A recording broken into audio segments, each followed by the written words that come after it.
Bonjour François. Bonjour Lina. Merci de m'accorder cette petite interview. J'ai été amenée à m'intéresser au sujet de cybersécurité récemment, sous l'angle de transformation digitale et problématiques des dirigeants. Comment dire que je ne suis pas une spécialiste technique de la question. Et du coup, dans le cadre de mon petit dossier sur la cybersécurité, je trouve très intéressant de te poser des questions sur ta pratique, ton métier et ce que tu en vois et les enjeux que tu vois autour de ce sujet. Je vais peut-être te laisser d'abord te présenter et puis après te poser quelques questions pour illustrer tout ça. Donc, je m'appelle François Coupez, je suis avocat à la Cour, je suis avocat associé et fondateur du cabinet Atypique Avocat qui s'intéresse principalement au droit des nouvelles technologies sous toutes ses coutures, c'est-à-dire le droit de la dématérialisation bien sûr, mais surtout le droit de la sécurité des systèmes d'information, la transformation numérique et ses impacts juridiques pour l'entreprise, la protection des données à caractère personnel, et tous les sujets qui tournent autour de la commercialisation de nouveaux produits et services, Internet, les réseaux sociaux et ce genre de sujets. Et donc du coup, tu me fais une très bonne transition vers ma question, parce que ma question c'était quand on parle de sécurité informatique, du coup sous ton angle à toi, concrètement, de quoi il s'agit? C'est-à-dire, quelles sont les problématiques que tu es amené à traiter et qu'est-ce qui est nouveau et lié un peu aux problématiques de transformation digitale? Alors, en matière de sécurité des systèmes d'information, ce qui est important, c'est de protéger, en tout cas si on se passe du côté de l'entreprise, protéger son patrimoine informationnel. D'accord. Et à l'heure actuelle, son patrimoine informationnel, c'est en grande partie les données qu'elle traite, que ce soit des données purement business, que ce soit les données à caractère personnel de ses clients, que ce soit les données de ses salariés, par exemple les données de paye, tout simplement, l'organigramme interne, un certain nombre d'informations qui sont maintenant quasi uniquement sous forme numérique, ou en tout cas traitées par des systèmes d'information. Et ce sont ces données qu'il appartient à l'entreprise en vertu des différentes réglementations qui existent, mais aussi tout simplement pour elle, pour qu'elle puisse survivre, pour qu'elle puisse continuer à prospérer. Ce sont ces données qu'il lui appartient de protéger. D'accord. Mais du coup, juste pour situer le sujet avant de revenir à ton métier à toi, par rapport à d'autres métiers qui interviennent autour de la sécurité informatique, et notamment tous les métiers de responsable de sécurité informatique, etc., est-ce que vos métiers sont complémentaires? Est-ce que ça se chevauche? Est-ce que vous ne vous voyez jamais? Ça n'a rien à voir? Peux-tu donner juste un éclairage de comment tout ça se combine autour de cette problématique? Comment est-ce que ça s'articule? Oui. Alors, heureusement qu'on se voit, et heureusement qu'on se parle. En fait, il y a un certain nombre d'acteurs au sein de l'entreprise qui sont chargés de mettre en musique la sécurité, et évidemment, la première personne à laquelle on pense, c'est le responsable de la sécurité des systèmes d'information. De plus en plus maintenant, on parle d'ailleurs de responsable de sécurité de l'information, de façon générale. On s'écarte de la notion de système d'information pour se dire que l'information est traitée sous de multiples aspects, que ce qui compte, c'est la protection de l'information, donc le patrimoine informationnel, pour revenir à ce que je disais. Et donc, ces acteurs sont chargés de la protection au quotidien. Il y a également tout ce qui, dans une entreprise, pourrait être direction des risques, par exemple, pour évaluer les risques du fait de la perte de cette information, notamment, ou autre. Et donc, eux sont chargés de mettre en musique les règles techniques, organisationnelles, pour prévoir la sécurité de l'information. Et effectivement, il y a une passerelle évidente avec la direction juridique ou avec les avocats qui conseillent l'entreprise pour voir quelles sont les obligations juridiques de l'entreprise en matière de tout simplement conservation de ces données, mais également les obligations qui peuvent s'appliquer en matière de traitement de ces données, de conservation de ces données, savoir ce qu'elle peut faire, quelle est la visibilité de l'entreprise, et puis également mettre en avant les éléments qui vont lui permettre de protéger juridiquement cette information. Si cette information fuite à l'extérieur, quels étaient les prérequis pour que cette information puisse être protégée juridiquement et que derrière, on puisse avoir une action pour que l'entreprise puisse se voir réparer son préjudice. Par exemple, si des informations fuitent et qu'il n'y avait pas d'indication que l'information était confidentielle, que l'information était trop facilement accessible, ça va être extrêmement difficile de pouvoir poursuivre effectivement la personne qui est à l'origine de la fuite, que ce soit un salarié, que ce soit un hacker extérieur ou autre. Donc le but, c'est de tous travailler en commun pour que, à la fois au niveau technique, à la fois au niveau organisationnel et également juridique, toutes ces règles, tous ces impératifs, toutes ces obligations soient mises en commune dans un grand un grand saladier, et puis ça fait une belle salade. Ça fasse une belle salade avec une bonne mayonnaise, et qu'on puisse avoir quelque chose qui soit réellement efficace. Mais dans la pratique, pour être très concret, comme j'imagine aussi qu'il y a beaucoup de règles qui s'inventent ou qui se créent au fur et à mesure, puisque tout ça n'est pas stabilisé. Du coup, qui est la poule et qui est l'œuf? C'est-à-dire, est-ce que c'est le cas en entreprise qu'il faut régler, qui crée une jurisprudence et qui fait que derrière, les ingénieurs, les responsables internes l'appliquent une fois que vous, les juristes et les avocats, l'avez traité? Ou est-ce que c'est plutôt... Enfin, dans quel sens ça se met en place, en fait, dans la vraie vie? Ou est-ce que vous travaillez sur des lois, etc., et puis après, il est même en application? Comment ça se passe? Alors, et peut-être que tu peux illustrer avec des cas concrets de choses qui émergent dont on n'imagine pas qu'elles puissent arriver et qui, derrière, provoquent des règlements. Dans l'idéal, les deux se parlent, que ce soit au niveau technique, que ce soit au niveau juridique. Et les deux se parlent à la fois au niveau de l'entreprise et à la fois au niveau du régulateur ou de l'État, par exemple. Pour prendre un exemple très concret, prenons les évolutions qui se passent actuellement, alors qui évoluent de plus en plus, mais les premiers textes en France, on les a connus déjà, enfin au niveau européen, on les a connus en 2009. C'est par exemple la notification et l'obligation de notification des données à caractère personnel. C'est-à-dire une violation des données à caractère personnel. C'est-à-dire qu'un pirate arrive à avoir accès à des données à caractère personnel qui ont un impact assez important. Et bien l'entreprise va devoir aller voir le régulateur, la CNIL en l'occurrence, pour lui dire voilà, il y a un pirate qui s'est introduit, tel type de données est parti. Et comme j'ai pris l'exemple de données relativement importantes, de données de santé, des données financières, et bien à ce moment-là, l'entreprise va également aller voir les clients, les personnes concernées dont les données sont parties dans la nature. Alors je parlais de 2009, cette obligation elle s'applique pour les opérateurs de télécom, à gros traits. Pas encore pour le grand public, mais c'est bientôt prévu. Typiquement, cette obligation-là, elle est née de pratiques aux États-Unis qui ont fait scandale. C'est-à-dire qu'en Californie, il y avait des données de fonctionnaires qui avaient mal été protégées par l'administration. Ces données ont été accédées par des pirates. Et devant l'émoi que ça a pu faire, eh bien, le législateur californien a décidé de poser cette règle. Alors, il faut savoir qu'en Angleterre, aux États-Unis, la position est la suivante. On a soit des règles thématiques, sectorielles, qui s'appliquent à des secteurs en particulier, soit on est dans ce qui se passe après qu'il y ait eu un problème en matière de données à caractère personnel. On n'a pas de règles transversales qui disent voilà, il faut assurer la sécurité des données à caractère personnel pour toutes les données à caractère personnel et à tel niveau de sécurité. En France, c'est une approche inverse. Mais le législateur, au niveau européen, a considéré que même s'il y avait des règles qui concernaient les données à caractère personnel, même s'il y avait des niveaux qui, en pratique, étaient exigés par les différents régulateurs pour que les administrateurs informatiques réussissent à protéger, que l'entreprise mette les niveaux de sécurité adéquats par rapport à ces données à protéger, eh bien ça ne suffisait pas. Il y avait malgré tout des pirates, comme dans la presse on entend parler de telle ou telle fuite de données, et puis de telle ou telle vente de volume d'informations personnelles, bien qu'il fallait prévoir un niveau supplémentaire. Donc il y a eu des implémentations techniques du côté de l'entreprise pour essayer de protéger, mais peut-être pas avec suffisamment de vigueur. Au niveau juridique, il y avait une règle, mais qui a été assez peu appliquée devant les tribunaux, et donc finalement on a une autre règle qui va bientôt arriver, qui arrive déjà pour les opérateurs de télécom, qui est déjà le cas, qui va arriver pour les autres entreprises. Et là, encore une fois, on doit tous travailler ensemble pour voir que maintenant, une fois que le Parlement européen et la Commission européenne a sorti ce jeu de règles, comment les mettre en musique au sein de l'entreprise. D'accord. Alors du coup, pour illustrer plus concrètement par contre les cas d'application, les cas d'usage sur lesquels toi tu peux être amené à intervenir, est-ce que tu peux donner quelques exemples de projets, enfin je sais pas le terme projet, j'utilise le terme projet dans mon métier, mais est-ce que c'est de projets ou de cas où tu es amené à intervenir et aussi sur différentes échelles peut-être, c'est-à-dire est-ce que ça peut être des choses en préventif ou d'autres plutôt en urgence, réglez-nous ça, voilà, pour illustrer un peu les différents types de... Il me semblait qu'il y avait des situations un peu rigolotes. Exactement. Pour commencer par le préventif. Ouais. L'entreprise,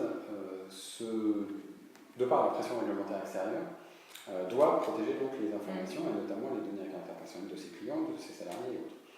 Pour cela, elle doit mettre en œuvre des procédures de contrôle de l'utilisation de son système d'information, qui doit faire remonter les alertes, les utilisations qui ne sont pas cohérentes par rapport à ce qui doit être fait. Par exemple, pour voir des mouvements ou des flux de données qui seraient initiés par des hackers extérieurs, par exemple.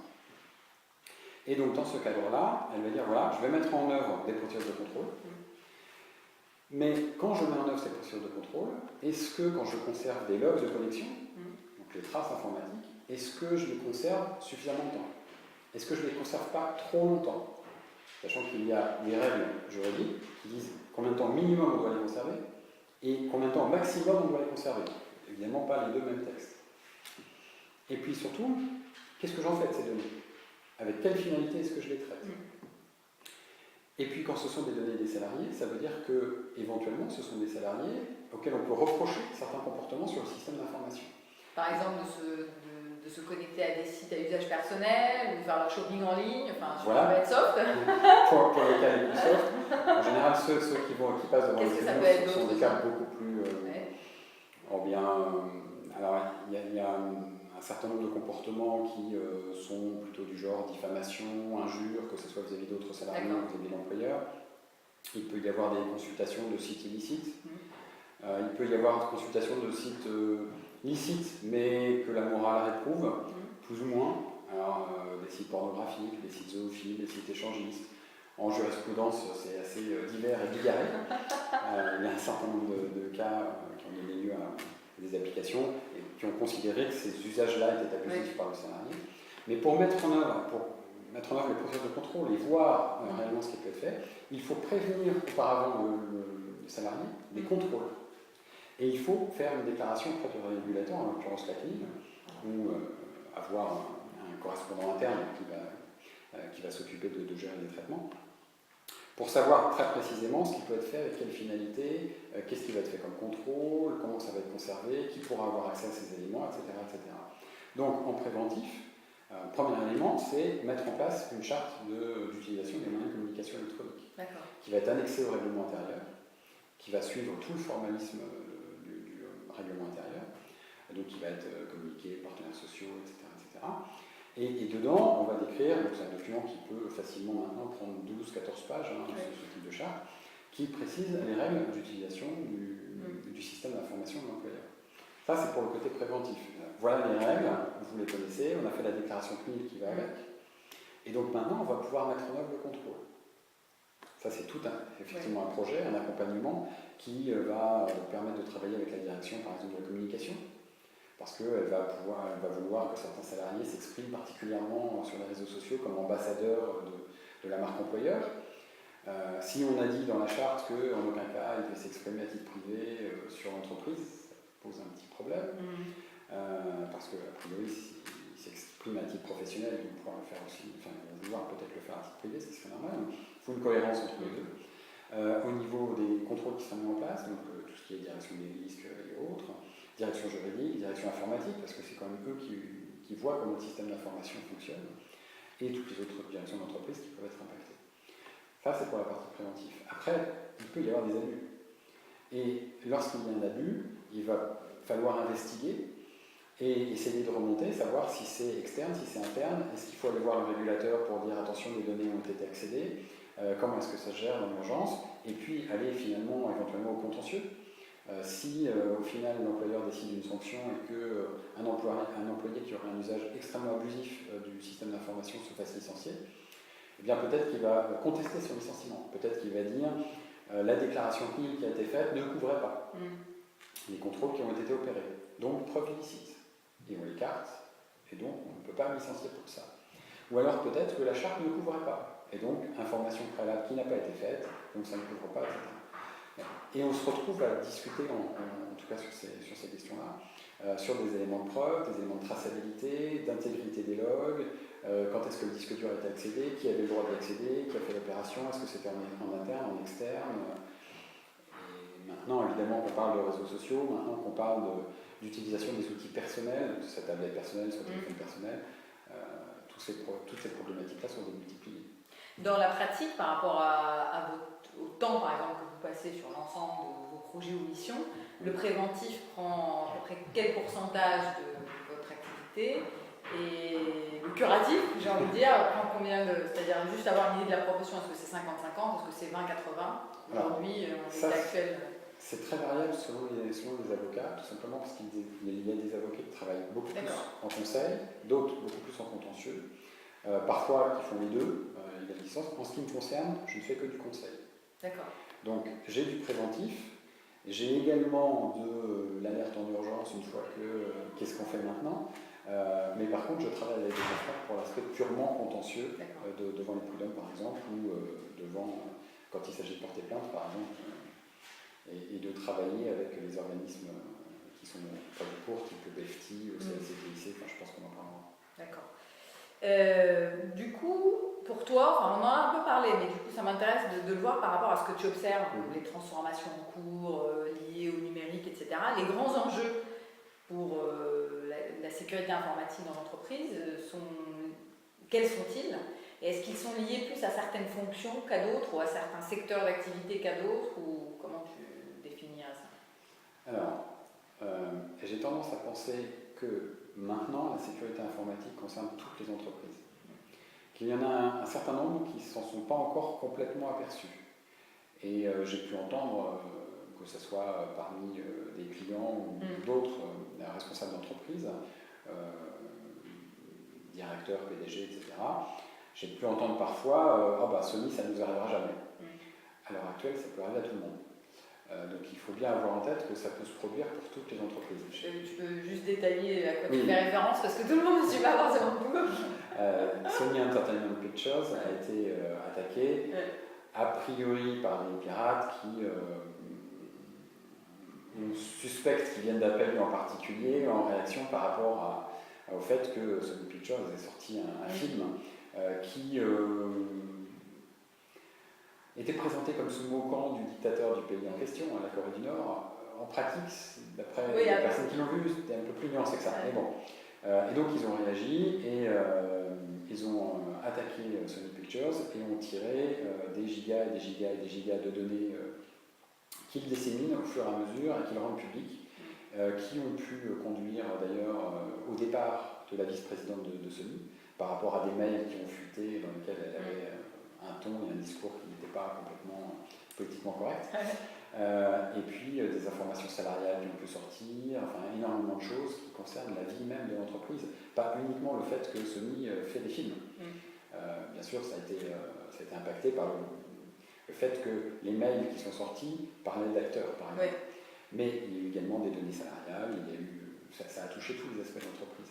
Et à l'heure actuelle, on ne peut pas dire qu'une entreprise est épargnée. Si une entreprise fait du commerce électronique, elle sera impactée par le fait que son site n'est plus accessible, par le fait que sa base de données est altérée. Si une entreprise a une activité plutôt industrielle, mais qu'elle se rend compte à l'occasion d'un piratage qu'en fait une bonne partie de son industrie est accessible à distance par Internet pour des raisons de coût de maintenance par ses prestataires tiers, eh bien les machines peuvent devenir folles, entre guillemets, et avoir un comportement complètement erratique et ruiner plusieurs journées de production, par exemple. Si on prend l'exemple, c'est un exemple qui avait été mis en avant dans une journée récente sur justement la cybersécurité, une entreprise qui fabrique des pierres tombales. Des pierres tombales. Des pierres tombales. Si les outils qui arrivent exactement à graver les pierres tombales et à les découper très exactement aux mesures, si on les pirate à distance pour faire changer les mesures, eh bien on peut perdre 2-3 jours de production tant que le système est infecté par une prise de contrôle à distance, par exemple. J'ai vu récemment un article qui disait dans Slate.fr, c'est une traduction d'un article américain qui disait que de toute façon tous les objets connectés qui existent ont déjà été piratés. Donc bonjour l'internet. Plus sérieusement, pour revenir à ce que tu disais, quand tu dis qu'il y a des patrons ou des dirigeants qui te disent nous, ce qui est arrivé à Sony ne peut pas nous arriver, pourquoi ils le disent? C'est-à-dire, est-ce qu'ils le disent parce qu'ils ont la conviction que leur système de protection est très bon, ou est-ce qu'ils se disent on n'a pas une activité assez intéressante pour qu'on aille divulguer à l'extérieur parce que ce ne sont pas des infos croustillantes ou monnayables ou critiques? Quelle est la raison qui est derrière? Parce que qu'est-ce qui justifie qu'ils puissent se penser invulnérables? J'aimerais bien être dans leur tête. D'accord. J'ai pas Il n'y a forcément pas d'argumentation forcément. Okay. C'est plus un sentiment, on va pas dire d'invulnérabilité, mais la menace est parfois ressentie comme étant trop lointaine. Quelquefois, je me dis que c'est comme un fumeur invétéré.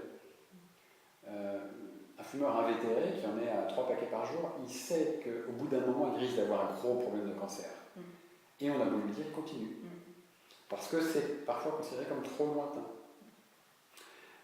Est-ce que ces patrons-là œuvrent plus dans certains secteurs d'activité que d'autres, où la sensibilité à la sécurité est moins forte, ou est-ce que c'est plutôt une question de taille d'entreprise, c'est-à-dire en PME, plutôt par rapport à des grands comptes? Qu'est-ce que tu as pu observer en tout cas? Alors, ce que j'ai pu observer, et puis surtout le résultat de mes discussions avec des RSSI ou d'autres confrères ou d'autres spécialistes dans d'autres directions d'entreprise, c'est que ce n'est pas lié à un secteur d'activité. A priori, il y a certains secteurs d'activité qui sont beaucoup plus au courant des risques parce qu'ils ont l'habitude de gérer des risques importants et d'avoir intégré, du fait par exemple de régulateurs particuliers, cette composante. Par exemple, tout ce qui est secteur financier, notamment les banques, sont très très en avance sur le reste de l'industrie, du secteur des services français en matière de sécurité.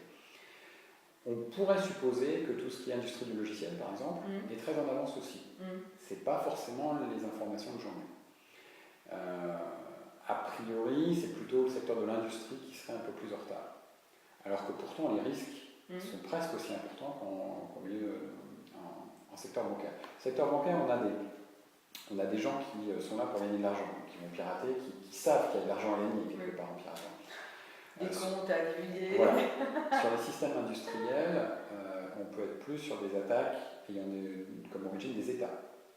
Des États? C'est-à-dire c'est dans une logique d'intelligence économique ou c'est dans une logique de malveillance concurrentielle De malveillance concurrentielle ou de cyberguerre, de préparation à une cyberguerre. Stuxnet, qui a été l'une des premières initiatives, en tout cas rendues publiques à l'époque, d'attaque, visait spécifiquement l'Iran pour tout ce qui était enrichissement de la filière nucléaire. Donc là, c'était spécifique.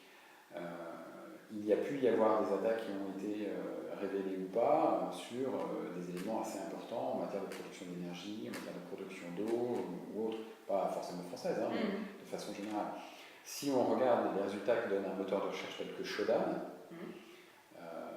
que je t'incite à aller regarder, c'est un moteur de recherche qui permet de faire remonter les objets connectés, grosso modo, avec les données faciles, permettant un accès facile en fait. Donc on peut facilement trouver, une enquête qui a été faite il y a quelques mois, comment se connecter à une centrale hydroélectrique. D'accord. Ah oui. Oui. Okay. Et donc avec une possibilité de la manipuler à distance. Il faut bien comprendre quelque chose, c'est que l'industrie a des systèmes d'information qui ont été avec des systèmes qui sont faits pour rester un grand nombre d'années, qui ne sont pas faits pour évoluer comme l'activité de service classique où on change son PC, on change son ordinateur assez régulièrement. Là, on a des systèmes qui sont embarqués. Donc ça va être compliqué, une fois que le système d'information est intégré dans une machine, de mettre à jour la version du système d'information qui est utilisé. Donc il est là pour 10, 20, 30 ans. Étant donné qu'il est là pour longtemps, au bout d'un certain temps, on peut avoir oublié le mot de passe. Donc le fabricant, qu'est-ce qu'il fait? Il va aider l'utilisateur et il va rentrer le mot de passe en dur. Comme ça, on est sûr qu'ils s'en souviennent. Bon, donc les comptes étant rentrés en dur, forcément, en termes de sécurité, c'est embêtant. Et en même temps, on se dit que c'est pas très grave, parce qu'il faut qu'il y ait un accès physique. Et c'est compliqué, tout est protégé, etc., etc. Et le raisonnement se tenait parfaitement dans les années 60, dans les années 70. Maintenant, pour opérer une maintenance de ces machines-là, eh bien, il fallait quelqu'un qui vienne 24 heures sur 24, 7 jours sur 7. Si cette personne-là, au bout d'un moment, on lui a dit il faut que vous soyez là avec un engagement en 2 heures, sinon vous avez des pénalités contractuelles et ça va coûter cher à votre société, etc. Au bout d'un moment, elle sait très bien qu'il pourra y avoir des embouteillages, il pourra y avoir plein de choses qu'elle ne contrôle pas.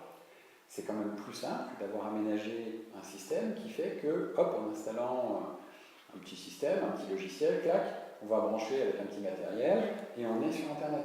Et donc on va pouvoir prendre contrôle à distance. Et là, on pourra agir en 2 heures. Parce que dès qu'on est au courant, on se connecte à distance et on effectue les réglages à distance.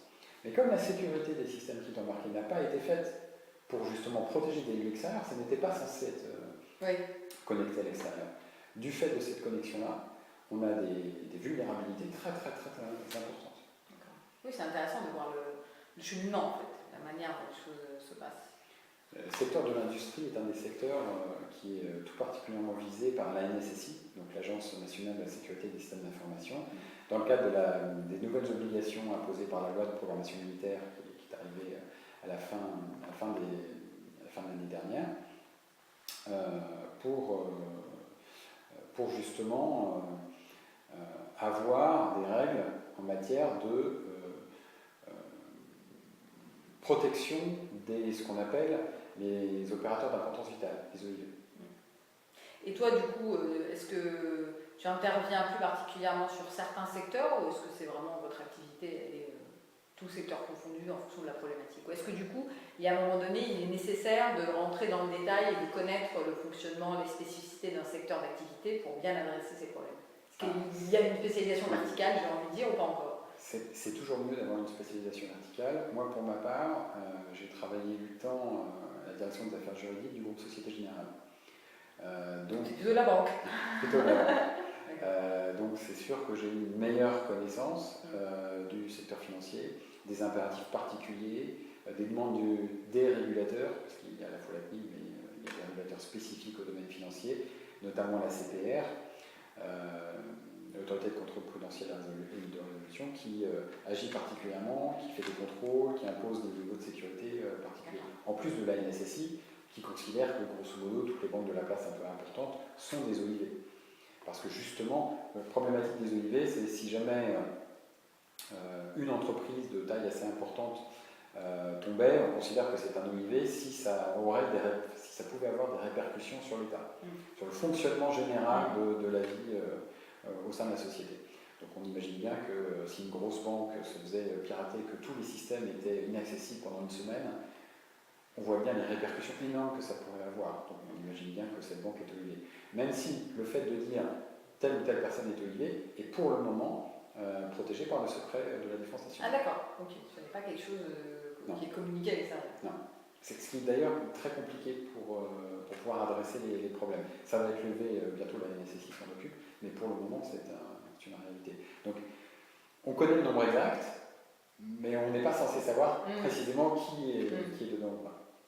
Alors, tu fais un peu la transition sur du coup l'autre côté, j'ai envie de dire les enjeux que tu as posés ou les problèmes qu'on voit aujourd'hui. À ton avis, comment ils sont adressés dans les entreprises, et que ce soit dans les entreprises les plus mûres et celles qui sont le moins, c'est-à-dire quel type de problèmes ils rencontrent pour pouvoir régler ces situations, et est-ce que effectivement, ce que tu disais, c'est une question de maturité de l'entreprise, quel est le rôle du dirigeant là-dedans? Je trouve intéressant effectivement de voir entre sa vision des choses et la manière dont ça se passe au niveau des fonctions, des métiers, etc. Alors, idéalement, j'ai tendance à penser que le dirigeant devrait avoir un rôle moteur, pas forcément pour lui-même, mais au moins dans la direction, en disant voilà, il faut qu'il y ait un aspect sécurité qui soit pris en compte et qui soit fort dans l'entreprise. Dans la réalité, voilà. ça se passe comment? Malheureusement, le RSSI a exactement les mêmes problèmes de fond que le juriste. Pareil. Les informaticiens et les juristes partagent énormément de choses, même si, même si à les entendre, c'est pas du tout le cas, mais en fait, chacun a son jargon, chacun sa manière, mais ils sont très semblables. Les RSSI, comme les juristes, sont des centres de coûts, c'est-à-dire qu'ils coûtent de l'argent. Et pire que tout, quand ils font bien leur boulot, ça se voit pas. Oui, c'est vrai. Et ça, c'est pire que tout. Parce que du coup, surtout une entreprise qui se monte, qui établit ses fondamentaux, qui commence à faire du business, ce qu'ils cherchent, c'est gagner de l'argent, c'est normal pour pouvoir survivre et continuer, prospérer et pouvoir croître. Donc la sécurité, elle est rarement au tout début d'une entreprise ou d'un concept. Alors qu'elle devrait. Même pour des startups, par exemple, aujourd'hui, qui naissent dans le milieu des services informatiques, de l'e-commerce, ou des choses comme ça, même s'ils sont censés y être, ils ne sont pas sensibles à la question. Ce n'est pas une question de génération ou d'éducation ou pas au sujet. Très souvent, la sécurité pour les informaticiens, par exemple, dans leur cursus, n'est qu'une option quand elle existe et arrive en fin de cursus. D'accord. Pour les développeurs, alors qu'il y a des règles, des modus operandi de développement sécurisé. Très souvent, ce n'est pas suivi par nombre de développeurs. Parce qu'ils veulent gagner du temps, parce qu'ils n'ont pas forcément été sensibilisés et suffisamment formés sur ce sujet. C'est pas forcément la mauvaise volonté, hein, c'est juste que voilà, on n'a pas suivi les bons cours, on ne les a pas sensibilisés particulièrement. Et donc, le souci, c'est que c'est souvent quand il y a un problème. Quand on a monté ça, quand on a monté un produit, etc., eh bien, il faut attendre un piratage, il faut attendre un événement médiatique, alors peut-être qui touche un confrère, une autre entreprise à côté, et du coup on en prend conscience et on se protège, voire ça nous touche directement. Et si ça nous touche directement, il y a certaines entreprises qui malheureusement ne s'en relèvent pas. Tu as eu des cas comme ça? Oui. Tu peux donner un ou deux exemples de quel type d'entreprise et quel type de problème et qu'est-ce que ça... Une entreprise qui débute, qui fait 300, 400 000 euros de chiffre d'affaires et dont la valeur est liée à son portefeuille de clientèle et à la confidentialité de celui-ci et aux relations qu'elle entretient ou à la qualité du produit. Si jamais elle se fait pirater son carnet de commandes, sa R&D et les produits qu'elle va fournir dans un an et que ces informations arrivent en Chine, eh bien, le concurrent chinois, comme par hasard, va sortir les produits à 50% de moins, avec le même niveau de maturité et plomber l'entreprise française en quelques semaines. Oui. D'accord, donc ça c'est pour des entreprises jeunes. Est-ce que tu as eu des cas d'entreprises moins jeunes qui ont eu un problème de sécurité et ne s'en sont pas relevés? Alors, on peut prendre des exemples médiatiques parce que eux sont obligés, justement toutes les entreprises sont obligées de notifier les failles dont ils ont pu être victimes. Si on prend des exemples aux États-Unis, quand on regarde Target et les conséquences qu'a pu avoir le piratage. Alors c'est vrai qu'on n'avait pas beaucoup parlé au moment même, mais souvent, alors quand on n'est pas spécialiste de la question, on ne sait plus trop ce qui se passe après, c'est-à-dire quels ont été les impacts. Je sais que j'ai vu des articles sur eBay l'année dernière, il y avait une association directe apparemment entre les attaques qu'ils avaient subies et leurs mauvais résultats financiers.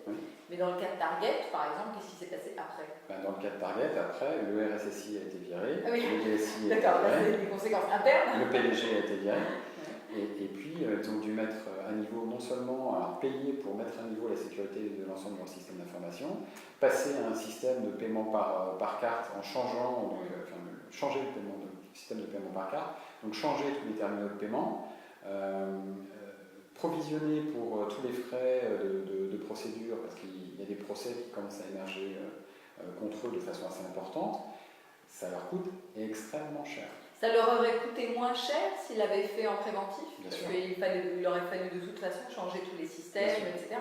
Bien sûr. Ça aurait coûté beaucoup moins cher. Sans les licenciements. Il n'y aurait pas eu les frais de procès, de remboursement de tous les clients, des utilisateurs, etc. qui posaient problème. Et puis surtout, il aurait fallu quelques règles simples. Ça n'aurait pas forcément coûté très cher à eux. Parce que Target, il faut s'en souvenir, ce n'est pas le système d'information de Target directement qui a été visé et piraté. Les pirates sont passés par une société prestataire qui avait lié son système d'information avec Target. Et la société prestataire, pour en revenir à l'exemple, je prenais l'exemple de Pierre Tombal, eux, leur boulot, c'était de s'occuper de l'air conditionné. Ah d'accord. Donc c'est une société de prestation qui faisait de l'air conditionné, qui a conduit directement les pirates au système d'information de Target et au piratage des terminaux de paiement. Et donc, d'accord. Donc elle était vulnérable. Ils avaient identifié que par cette voie-là. D'accord. Qui était en fait la voie de tous les prestataires.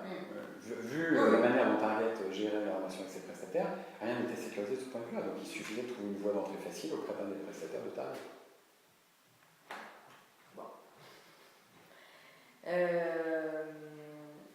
Aujourd'hui, si tu devais, pour avoir un an de plus fonction au niveau d'une entreprise, qui sont les meilleurs amis et qui sont les meilleurs ennemis de la sécurité informatique dans une entreprise, en termes de profil, au niveau hiérarchique ou de fonction? Est-ce que... C'est une question très difficile. Je ne sais pas si on peut vraiment dire. D'accord, non, parce que... par exemple. Est-ce que tu vois des comportements ou des attitudes ou des profils de conviction ou est-ce que certains métiers poussent plus au laxisme que d'autres?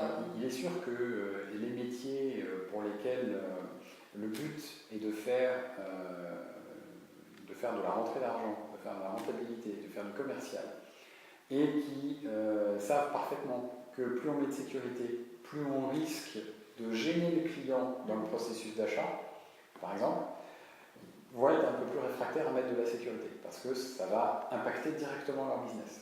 Alors ça c'est intéressant quand tu dis, je trouve ça intéressant parce que très récemment j'ai regardé justement un baromètre sur les moyens, sur l'état de l'art du paiement en ligne en France, une analyse faite sur les différents systèmes. Et du coup sur ce point en particulier, est-ce que le fait de montrer qu'il y a de la sécurité dans le paiement n'est pas un élément de réassurance pour le client final? Justement sur cet exemple. Alors malheureusement, pour avoir travaillé en banque, ouais. Je peux te dire que globalement, non. Ah bon? Ouais. Pourquoi? Parce que ça fait plus de clics et plus d'étapes? Globalement, le client n'est pas prêt à payer pour la sécurité. S'il n'est pas prêt à payer... Parce que ça coûte plus cher? Parce que certaines solutions peuvent coûter plus cher.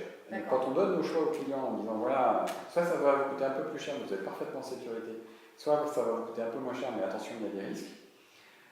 Là, quand tu dis client, c'est le client final. Le client final. Moi qui achète en ligne sur d'accord. Va prendre la solution la moins sécurisée. D'accord. Malheureusement, c'est comme ça à l'heure actuelle. Il n'est pas prêt pour payer la sécurité. Donc ça veut dire que la sécurité doit être gratuite. Oui. Mais pire que ça, il n'est pas prêt à ce que la sécurité, globalement, et d'après ma vision des choses, il n'est pas encore prêt à ce que la sécurité réfrène la vitesse à laquelle il achète, empêche ou limite certains aspects. Il veut tout de suite.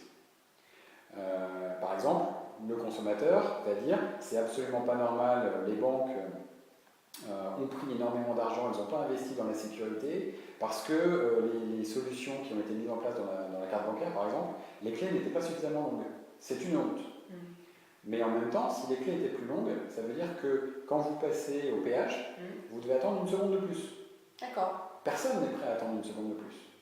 Et si les clés n'ont pas été augmentées pendant quelques temps, c'est parce que justement ça demandait plus de puissance de calcul, donc plus de temps de traitement auprès d'un certain nombre d'automates, et qu'il y avait des automates où on savait que le consommateur, les commerçants qui utilisaient ces automates, savaient que le consommateur allait être gêné. D'accord.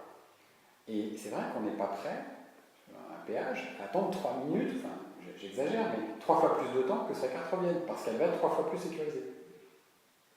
Je ne sais même pas d'ailleurs si nous, en tant que consommateurs, on est conscient de ce lien-là. Je veux dire, moi, c'est quelque chose que je découvre, par exemple. Alors, je suis peut-être ignare en la matière, mais cette histoire de clé, peut-être que dans la pratique, ce sont aussi les opérateurs qui n'ont pas envie de voir les queues s'allonger. Sans doute, sans doute.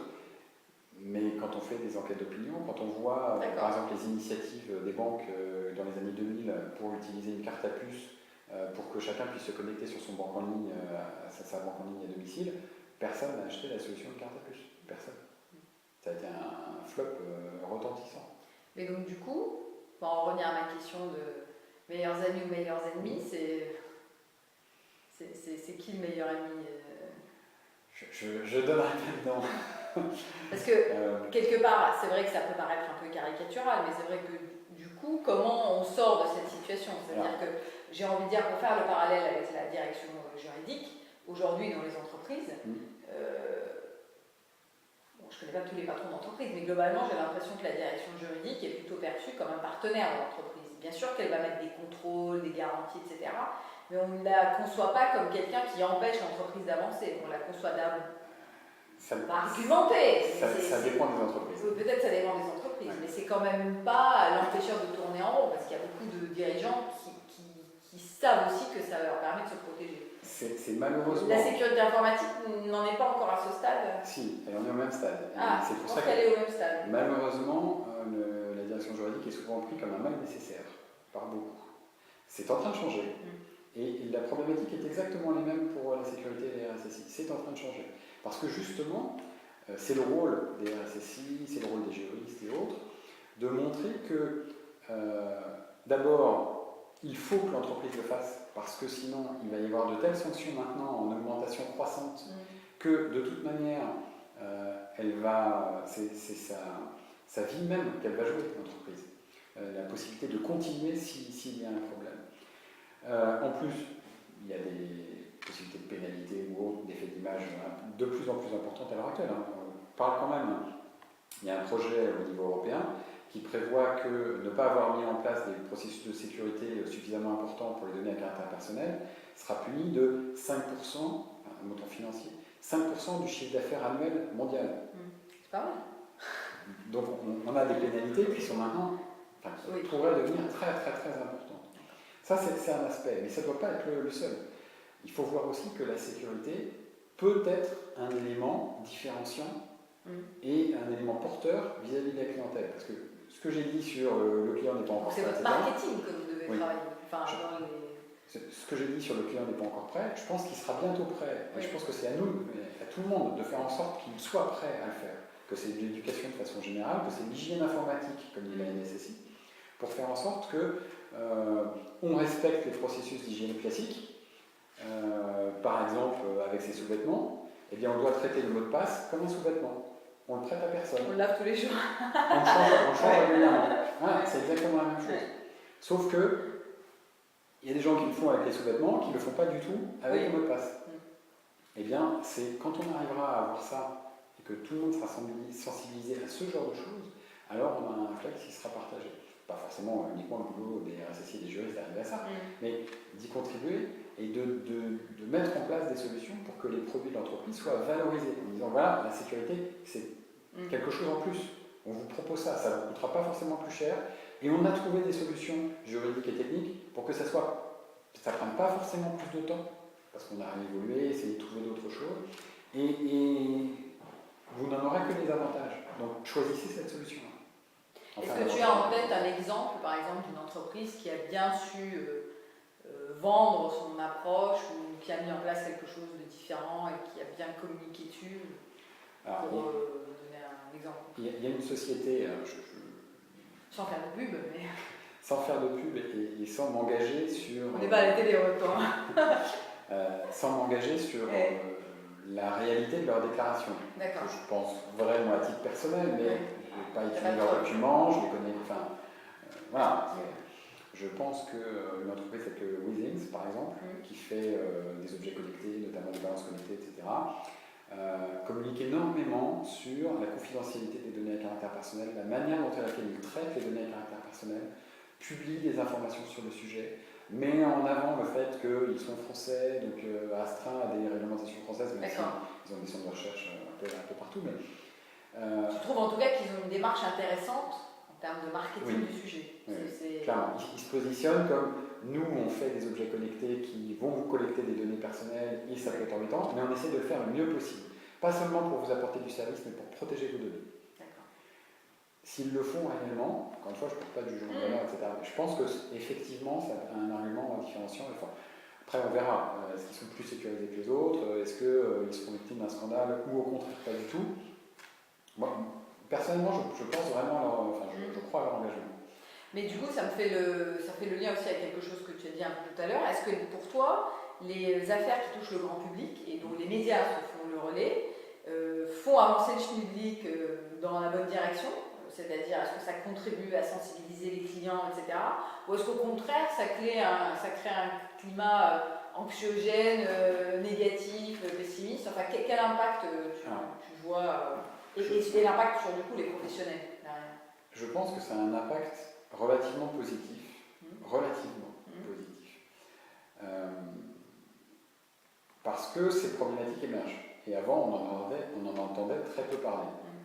Il y a quelques années, ce n'était pas du tout le même traitement. Maintenant, elles émergent et elles sont fréquentes. Quand ça devient trop fréquent, on a tendance à considérer que c'est une habitude et qu'il faut vivre avec. Attention, c'est ça le relativement. Non, le relativement n'est pas là-dessus. Le relativement, il est sur le fait que de plus en plus, les consommateurs, j'entends ça dire les citoyens, mais ça c'est encore une fois mon avis personnel, sont déresponsabilisés, infantilisés par rapport aux règles de droit. On considère que c'est normal qu'un utilisateur ne lise pas les conditions générales d'utilisation d'un service. Moi, en tant que juriste, je ne sais pas qui est on considère, mais c'est vrai qu'en même temps, comme en général, il y en a pour... Quand on écoute le législateur, qui veut absolument les réduire, quand on écoute le régulateur, DGCCRF, quand on écoute, etc., tout le monde veut réduire les conditions générales d'utilisation. Quand on se met autour d'une table, je l'ai fait pendant un an, quand on se met autour d'une table, les conditions générales d'utilisation d'un service qui faisait 20 pages, elles en font 40. Il n'y a pas d'intervention du commercial e-commerce en ligne. Il n'a rien fait. Il a juste pris ce que demandait le parlementaire et ce que demandait la DGCCRF.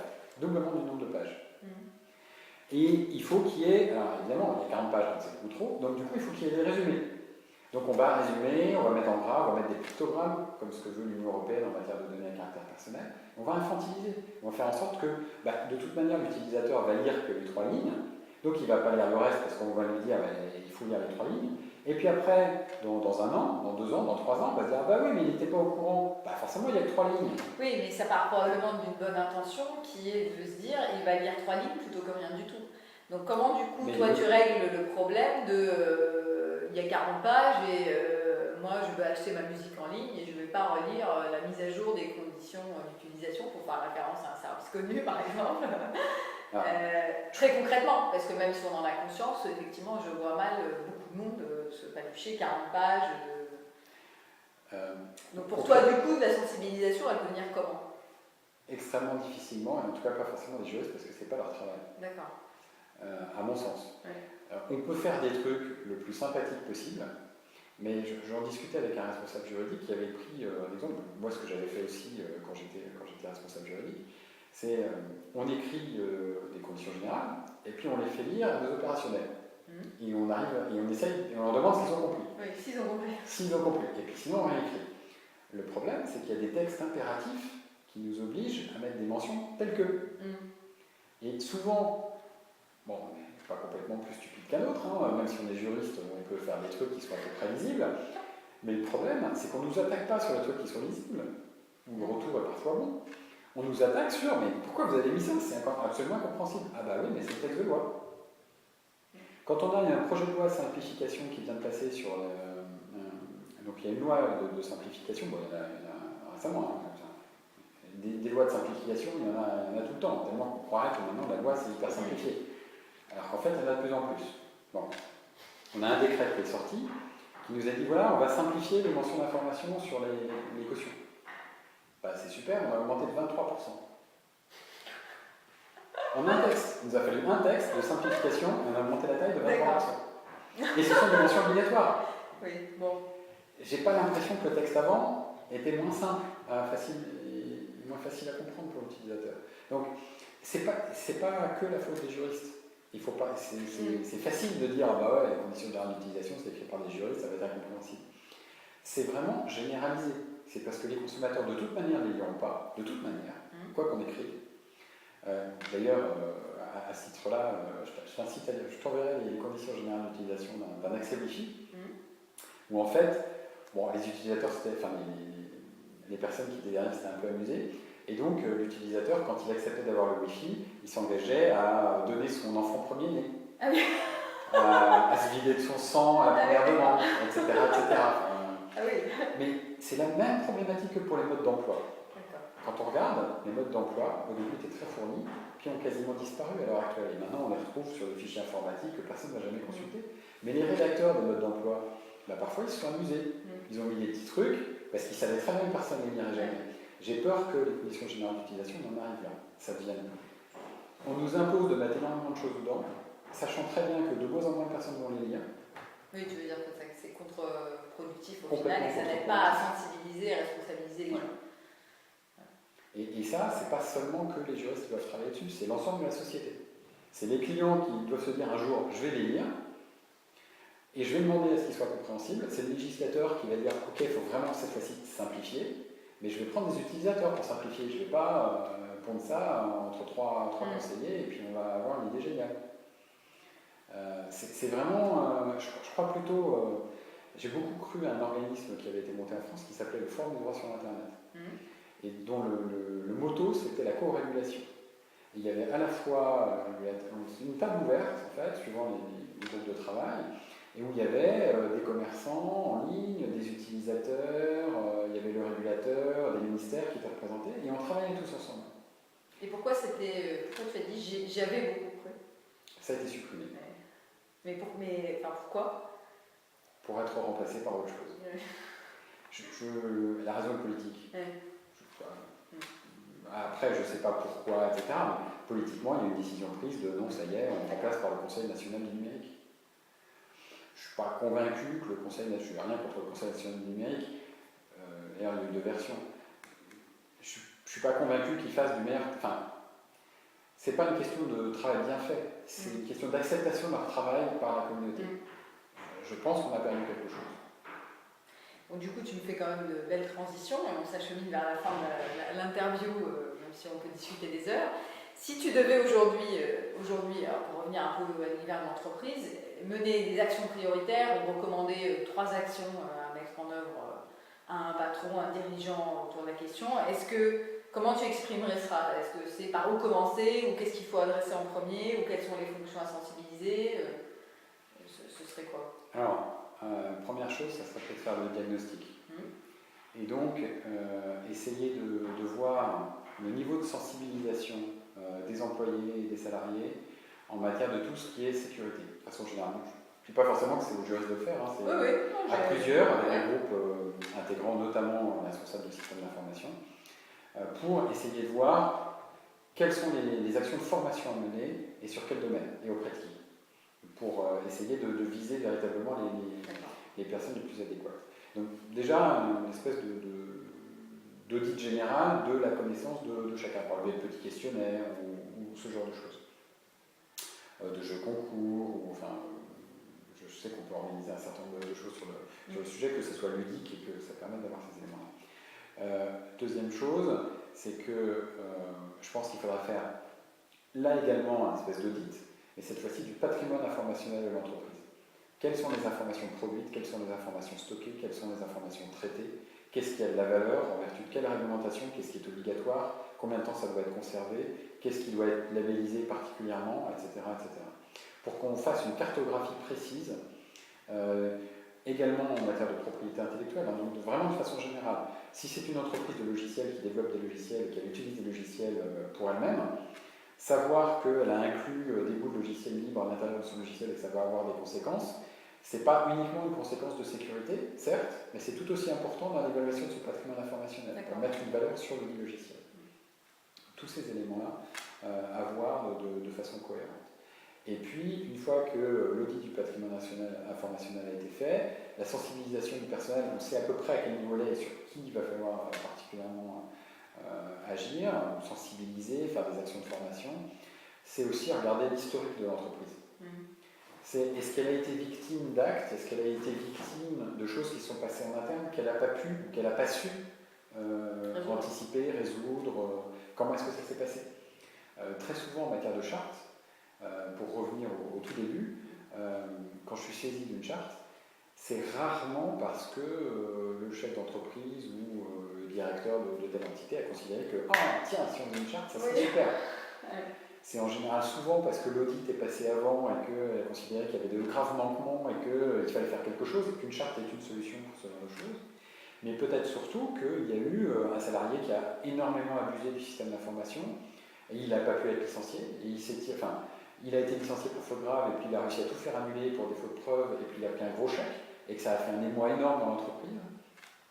Peut-être qu'il y a eu des injures, des diffamations entre plusieurs personnes, un salarié qui est parti et encore une fois un énorme émoi au sein de l'entreprise, ou un piratage externe, un certain nombre de données qui ont été exfiltrées et puis on n'a rien dit de peur de se faire taper par les clients. Voilà, et donc on a mis ça sous le coude, mais on s'est dit un jour il faudra peut-être faire quelque chose.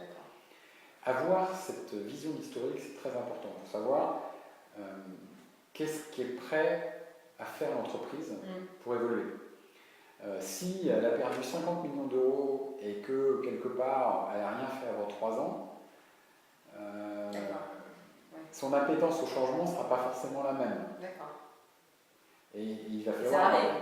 Oui, ça arrive. C'est-à-dire qu'il y a des entreprises qui ont eu des problèmes, ça leur a coûté de l'argent, et ça ne les a quand même pas. Oui. D'accord. Et ça, tu l'expliques comment? Est-ce que tu as une explication psychologique? J'en sais rien. Il y avait peut-être d'autres priorités. Je prends un exemple qui m'a été cité concernant des hôpitaux. Les hôpitaux doivent se mettre à jour en termes de sécurité, c'est notamment la NSSI qui a dit qu'il y avait un certain nombre d'établissements qui devaient se mettre à jour en termes de sécurité informatique, et avec des délais, etc. Et il y en a qui ne sont pas à jour. Est-ce que c'est de la mauvaise volonté? Est-ce que c'est parce qu'ils ne sont pas capables de mettre à jour? Est-ce que c'est parce que... tout simplement, il n'y a qu'à assister à un comité de direction et puis regarder que, en fait, la sécurité, c'est un sujet. Mais à côté, il y a mettre à niveau l'ascenseur pour les handicapés, les accès handicapés, mettre à niveau les bâtiments, faire en sorte qu'ils ne fichent pas, etc., etc. Et donc, leur gestion, de ce côté-là, c'est plus une gestion des risques. Ils n'ont pas des moyens illimités, c'est l'argent public. Donc ils arbitrent entre la probabilité que certains risques se reproduisent plus ou moins rapidement. Et plutôt... Ou en fonction des pénalités les plus importantes et le risque des pénalités le plus fort. Ils disent, bon ben voilà, là on met tout sur la réfection des locaux, et puis l'année prochaine on s'occupera de la sécurité. C'est un choix que je peux parfaitement comprendre. Et c'est pas de la mauvaise foi, c'est pas... Ils arbitrent, c'est une gestion des risques par rapport aux moyens qui sont alloués. C'est pas ça. Pour finir, du coup, parce que tu as quand même insisté pas mal en filigrane et tout au long des discussions sur l'importance de l'éducation, de l'évangélisation, de l'ensemble des acteurs. Du coup, est-ce que toi, à ton échelle ou à l'échelle de votre cabinet, vous menez aussi des actions d'évangélisation auprès des dirigeants, auprès de fonctions, ou vous considérez que ce n'est pas à vous de le faire? Quel est votre point de vue là-dessus, ou quelles sont les recommandations ou auprès de confrères. Oui, c'est vrai, je te laisse le dire. Ça peut nous arriver, en tout cas certains confrères viennent nous voir pour avoir quelques conseils en disant tiens, en termes de sécurité, qu'est-ce que je pourrais faire. Mais de façon générale, oui, un des axes du cabinet, c'est la formation sur la connaissance des risques, alors bien sûr au niveau juridique, mais parfois il nous est arrivé de faire des interventions en commun avec un RSSI. D'accord. Pour avoir une approche vraiment transversale de la problématique. Aussi un petit retour pratique terrain, en disant bon, voilà, on a mis en place tel outil, alors ça a été possible parce qu'il y avait tel encadrement juridique et tel présupposé, mais ça a permis de diminuer de façon importante dans la cartographie des risques que l'on avait mis en avant. Parce que de toute manière, les risques c'est un sujet d'avenir en matière de sécurité des systèmes d'information. Il ne faut pas oublier que les agences de notation, maintenant, vont avoir un critère qui est risque en matière de cybercriminalité. D'accord. Et mesures prises pour lutter contre la cybercriminalité par les entreprises. À partir du moment où ça rentre comme un critère des agences de notation, c'est l'incentive. Voilà, extrêmement fort et peut-être encore plus fort que le risque d'une pénalité financière d'un régulateur autre.